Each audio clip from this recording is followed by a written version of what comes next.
Hey there! Welcome back to the channel.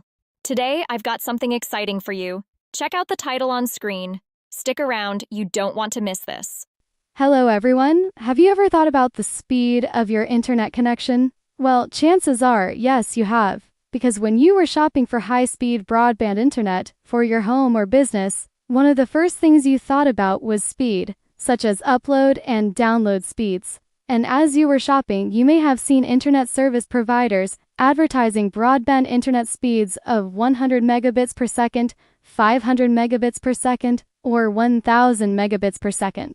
Well, these speeds that are advertised are technically not the speed at which data travels over a network, but it's actually a measurement of the maximum amount of data that's transferred over a network. And this is what's known as bandwidth. Bandwidth is measured in bits per second, or Bps. In other words, it's a measurement of how much data is transferred over a network in 1 second. So, for example, if you have a 100 megabit internet service connection, then that means that a maximum of 100 megabits of data can be transferred in 1 second. Or if you have a 500 megabit connection, then that means that a maximum of 500 megabits of data can be transferred in 1 second. So even though the 100 and 500 megabit connection transmit data at the same speed, the 500 megabit connection will seem like it's faster because it can transfer 5 times more data in 1 second than the 100 megabit connection. So this is why internet service providers advertise their internet connections as speeds. So as an analogy, we can use an illustration of water flowing through a pipe. And depending upon the diameter of the pipe, it will directly affect how much water can flow through it. So the smaller diameter pipe will represent a lower bandwidth connection, and the larger diameter pipe will represent a higher bandwidth connection. So as you can see, the flow of water is traveling at the same rate in both pipes. But since the bottom pipe is wider than the top one, it's able to flow a lot more water at the same time more than a smaller pipe, which can fill up the container at the other end a lot faster. So this works just like an internet connection. If both of these connections were to download a video from the internet that's 4 gigabytes in size, the 500 megabit connection can download the video to your computer a lot faster.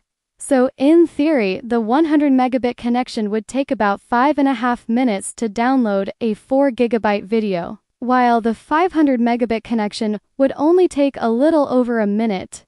Or if some of you were old enough to remember this, if you were using an AOL dial-up connection back in the 1990s, using a whopping 56 Kbps connection using your phone line, it would take you about a week to download a 4 gigabyte video. Now this is providing that AOL doesn't randomly kick you off your connection, and no one in your home wants to use your phone, because this will cause you to disconnect, and then you'll have to reconnect, and you'll have to restart the download all over again from scratch. So again, these calculations are just on paper, because in the real world, there's internet traffic, lag, and equipment that would affect the actual time it takes to download. But needless to say, the more bandwidth you have, the faster and smoother your internet experience will be. But also, the higher the bandwidth, the higher price you'll have to pay your internet service provider.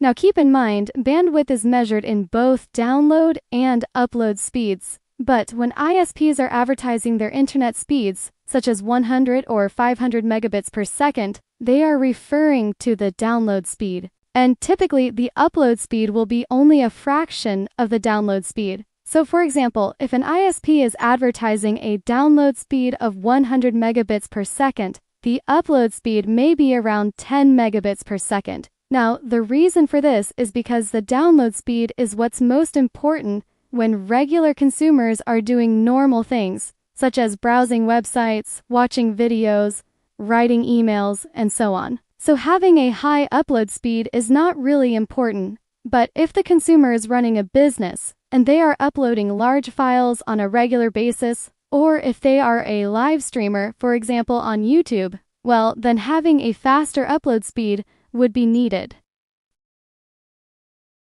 Before you go, here's one last tip. Stay safe online. Want the same freedom and privacy? Just scan the QR code or click the link below to get started.